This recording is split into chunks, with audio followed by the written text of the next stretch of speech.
David ay nasa embassy po ng Pilipinas ng bansang kinalalagyan niya ngayon. Paano mo naging lolo si Apollo Quiboloy? Bali po yung kapatid ni Pastor Quiboloy, is lola po. Yung anak niya, yun yung tatay ko. Sa murang edad ay parang pinilit ka rin mag-beg, ganon, malimos? Bali, nagsimula po ako sa Kingdom of Jesus Christ. Nagsimula po akong nakapasok. 12 years old po ako. Kasi po, pioneering po yung magulang ko sa Bicol, mga member. Kami po yung pinakaunang miyembro doon sa Bicol dahil po yung lola ko nga po yung kapatid ni Pastor Quiboloy. Diyan po ako nagsimula sa Keepers Club. Tapos po, dati, mga games lang po, ini-invite kami palagi. Ang sumunod nun, nagsimula na po kami mag-fundraising. Meron silang binibigay ng mga paninda, ganun. Yung people po ako noon, bata pa po ako noon, hindi pa po talaga, hindi ko pa kabisado ang patakaran sa loob ng ministry. Nagsimula po ako magtinda, pinagtitinda nila ako ng mga pastillas, mga candy, makapuno. Tapos, minsan sinasama nila ako mag-caroling pag Christmas. Na-experience mo bang paparusahan ng physical? Yes po, nung nag-full time po ako, nalagay po ako sa logistic department. Yung logistic department ni Pastor Quiboloy, that time po, na-promote po ako. Yung pagka-promote ko po, inilagay nila ako sa Davao, sa studio. Nag-aral po ako maging cameraman sa broadcasting. Dahil nga po, cameraman ako sa media, meron daw akong naging girlfriend kasi bawal na po daw yun. Kasi through mobile, nag-report yung reporter ko na meron daw akong ka-textmate na taga-RTN na reporter, pero hindi po yun totoo. Tapos, inold nila ako noon, hindi na nila ako pina-duty. Tapos, yun na yung nagsimula po na nagpaalam na ako dahil pinaghirapan ko po yung trabaho ko, yung ministry ko ngayon, nagpaalam na ako na lalabas. Hindi nila po ako pinayagan. Ang ginawa po nila, yung mga gamit ko, inilagay nila ako sa Bartolina. Nung nilagay nila ako sa Bartolina, 14 po kami magkakasama. Pinorture nila kami, nilagyan nila kami ng sili sa mata, inuntog nila yung ulo ko. Pasensya na po kung nagiging emosyonal ako kasi 10 years na nakaraan, pero naalala ko pa rin yung pangbababoy na ginawa nila sa akin. Nilagyan nila sili yung mata ko. Nilagyan nila ng sili yung ari ko. Nilagyan nila ng sili yung bibig ko. Almost 5 hours po. Hindi na nakita. Sigaw lang ako. Sigaw pa nila po. Pag sinabi mong sila, sino sila? Pwede mo marami po sila. Kilala ko po sila lahat. Ang nag-torture po sa akin, number 1 po, si Julio Pablo. Tiyuhin ko rin po siya. Tiyuhin ko po siya dahil yung asawa niya, pamangkin po ni Pastor Quiboloy, auntie ko. Inutos ba ni Pastor Quiboloy yung paglalagay ng sili sa mata mo at ari mo, or posible bang hindi niya alam yon? Alam niya po, dahil inutos niya po yun. Ang nangyari po kasi noon, madam, madaling araw yun, around 5 o'clock, merong hook up na nangyari. Galing sa Amerika, live po yun, boses niya.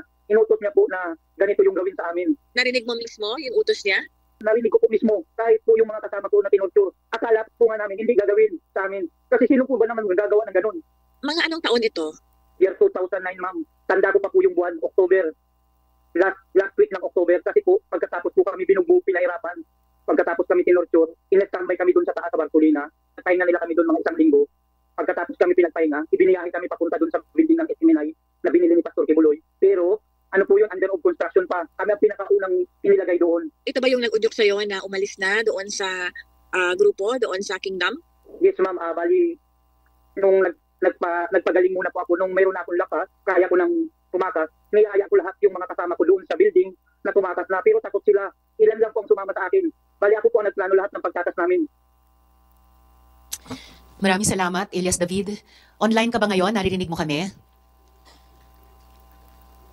Yes, ma'am. Naririnig ko po kayo. Okay po. Salamat po sa pagdalo nyo sa hearing natin online. At muli salamat po sa iyong video na pinakinggan namin ngayon lamang.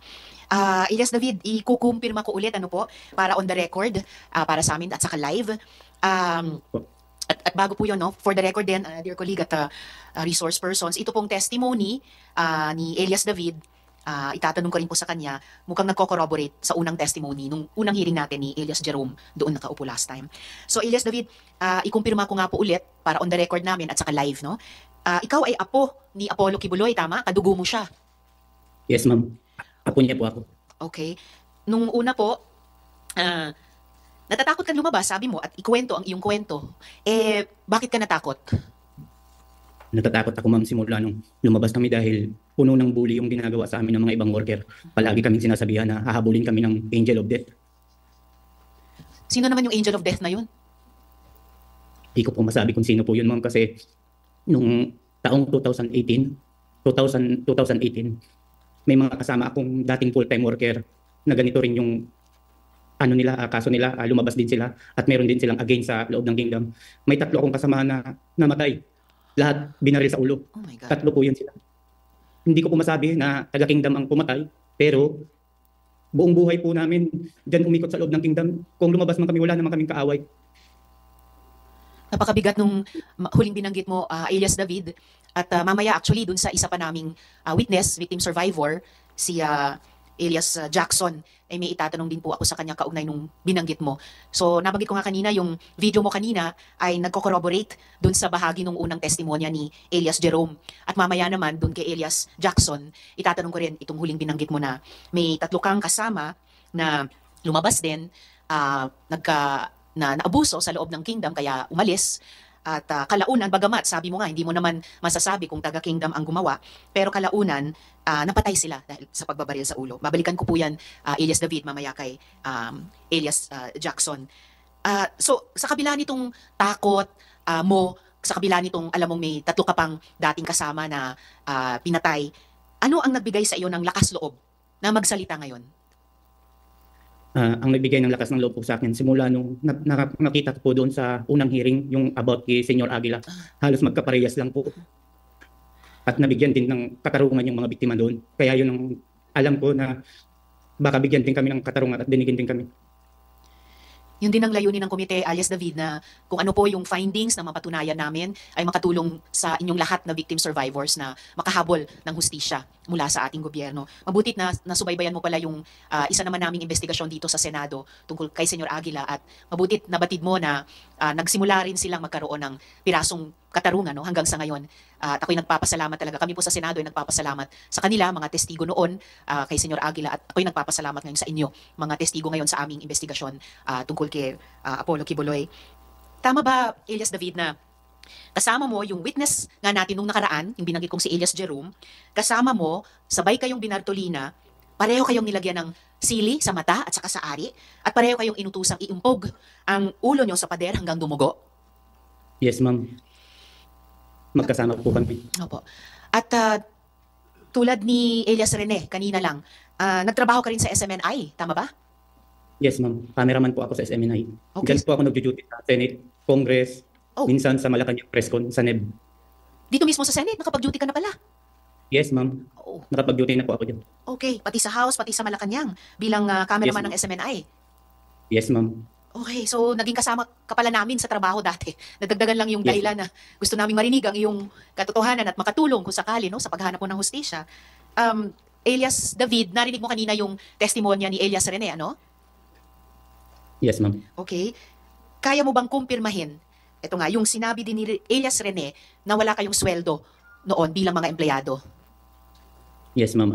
Diyan kasi sa loob ng kingdom, ma'am, lahat ng mga nilalagay nila diyan sa TV station, lahat yan experience lang. Magsimula sa cameraman, lahat yan experience. Tinuturuan lang, wala pong sahod yun. Kahit po yung mga reporter diyan at yung mga anchor, Wow. wala rin sahod po diyan. Pero yung mga main anchor, tulad ni dati ni Mike Abe, may sahod yun. At yung ibang kilalang mga anchor. Pero yung iba po diyan, mga worker ni Pastor Kibuloy, walang mga sahod yan. May outsiders, ano po, alias David? Wala pong mga benepisyo. So kino-confirm mo yung sinabi ni alias Rene kanina, walang sahod, walang benepisyo. Pero may outsiders din sa SMNI, di ba? Gaya ni Lorraine Badoy. Yes, ma'am. Yung mga outsiders tulad ni Lorraine Badoy, may sweldo ba sila sa SMNI? Sa akin, ma'am, during my time, ang kasama kong tagalabas nung nandyan pa ako sa Kingdom, si Erwin Tulpo at si Mike Abe. Yun yung time ko. Pero ngayon, hindi ko na po naabutan yan si Ma'am Lorraine Si Badoy. Miss Lorraine, okay. Salamat po. So ang huling tanong ko sa inyo sa ngayon, kasi yung unang tanong ko sa iyo kanina ay talaga bang apo ka ni Apollo Quiboloy? Sabi mo, oo. Wala ka namang dahilan siguro para siraan ang sarili mong lolo, ano? Yes, ma'am. Wala po akong ibang dahilan. Ang inaano ko lang, siya mismo ang tinawag niya kasi ako. Nung time na hinook up kami, tumawag siya, minention niya yung pangalan ko. Ipinahiya niya ako sa harap ng maraming tao. Mahigit 2,000 tao yun, mga full-time worker. Doon niya sinabi sa amin kung ano ang mga parusang gagawin sa amin. Katulad ng paglagay ng sili sa mata, pagpakain ng sili, at paglagay ng sili sa ari. So tinawag kang by name ni Quiboloy nung hook up na yon. So kilala kanyang personal. Kilala niya po akong personal, ma'am, dahil nakapag-usap na kami ng personal dati. So kinikilala kanyang bilang apo niya. Hindi ko lang po ma'am alam kasi ma'am, pag worker ko ma'am, pag punta ko sa Davao, ang nakipag-usap sa akin yung administrator niya si Ingrid Canada. Siya yung nag-offer sa akin na mag-aral sa Jose Maria College sa GMC. Pero hindi po yun natuloy dahil sumunod na araw noon, binigyan na ako ng ticket sa barko, biyahe kami ng Manila, kasama ko yung mahigit 300 na bagong full-time, karamihan nun minor de edad kagaya ko. 300 na karamihan ay menor de edad pa. Yes ma'am. So, nakapag-usap kayo ni Pastor Quiboloy, kilala kanyang personal, binanggit niya ikaw by name dun sa hookup, pero hindi mo sigurado kung alam niyang ikaw ay apo niya. Alam niya ma'am, na apo niya ako. Alam niya. Dahil ang pangalan ko ay pangalan ng asawa ng kapatid niya. Okay. So, alam niya. And yet, sinapit mo rin ang ganyang klaseng mabagsik na parusa kahit ikaw ay kadugo ni Quiboloy. Huling tanong na lang sa akin sa ngayon, no, Elias David, dito sa walang sahod, walang benepisyo, ang mga ordinaryong empleyado, ang mga full-time workers ng Kingdom na pinatatrabaho sa SMNI. At yung tungkol sa tanong ko sa mga outsiders, alam po ba ng mga outsiders ang ginagawa sa full-time workers tulad ninyo? During my time ma'am, hindi po alam. Nung nagtatrabaho po ako bilang cameraman, minsan dyan sa lodge sa Senate, kung saan nag-iipon-ipon yung mga cameraman, minsan nagtatanong sila, sinasabi nila sa akin kung magkano daw ang pasahod sa amin ni Pastor. Pero na-briefing na po kami dati. Pag may magtanong sa amin kung magkano ang sahod, sasabihin lang namin na mga scholar kami ni Pastor, siya ang nagpapaaral sa amin. Pero hindi po kami pinag-aral. Pareho pala kayo ni Elias Rene kanina, pinangakuan makapag-aral, pero hindi naman talaga tinupad yung pangakong iyon. Year 2007 po ma'am, nagpaalam ako kay Marlon Rosete na mag-aaral ako. Pinaaral nila ako ma'am sa Matay National High School sa may Project 8. Pero hindi rin po ako nakapagtapos dahil kagaya ng sinabi ko ma'am, kada hapon magtitinda ka, magsusulisit ka. Tinamad na ako ma'am kasi ma'am, walang time para mag-aral. Puro tinda, puro sulisit, harana. May harana pa. Talagang pag ganyan ang trabaho mo, ginawa kang working youth, hindi ka talaga makakapag-aral. Elias David. So, ang sabi mo, hindi, sa pagkaalam mo, hindi alam ng mga outsiders na walang sahod at walang benepisyo ang full-time worker sa SMNI. Diyos ko, nandito ka pa pala sa Senate noon. At sabi mo nga, pinapasabi na lang sa inyo na scholar kayo ni Pastor. Pero kahit scholar, pag pinagtrabaho, dapat may sweldo, Hindi yung kayo pa yung abonado, ano po. Dito sa Senate pinaglalaban din namin yung mga on the job training, mga ganyan na dapat may compensation ang trabaho nila. So, maraming salamat Elias David. Yun yung mga tanong ko namin sa inyo sa ngayon, pero please stay online kasi baka kami nung mga kasama ko ay may tanong pa. Siguro huling palang tanong sa iyo sa ngayon, Elias David. May mensahe ka ba sa lolo mo? Yung lolo mo na wala ka namang dahilang siraan, yung lolo mo na sabi mo alam naman niya na ikaw ay apo niya. May mensahe ka ba sa kanya? Ang mensahe ko lang po kay Pastor, binangakuan mo ko ng sabi mo magandang buhay. Pero ibinigay mo ako sa kamay ng mga kasamaan mo para babuyin ako. Halos buong buhay ko, inalay ko sa'yo. Pero ganun ang ginawa mo sa akin. Maraming salamat, Elias David. Naririnig po namin at sana maririnig din ni Quiboloy ang taos-puso mong mensahe. Salamat po. Ma'am, Yes, Elias David. gusto ko lang pong isabi kung sino yung mga kasabot sa pagtorture sa amin. Yung nagpahirap talaga sa amin. Diyan sa Novaliches, Quezon City. Si Nining Lisada po, siya yung administrator ng building dyan sa compound ni Quiboloy sa Novaliches. Si Marlon Rosete, head ng logistic department at the same time may position sa SMNI. Si Gio Ayang, personal driver ni Quiboloy at the same time bodyguard. At si Benji Gantalaw, coordinator at ministro. Crisanto, hindi ko matandaan yung apelyido, ito po yung head ng security.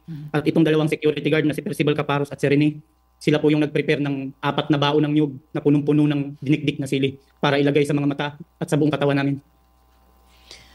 Maraming salamat, Elias David. Kukunin namin yung tamang spelling sa mga pangalang ito para isama sa pagdinig at posibleng imbitahin para sumagot sa mga tanong ng komite. Very well noted po, Elias David. Maraming salamat sa iyo.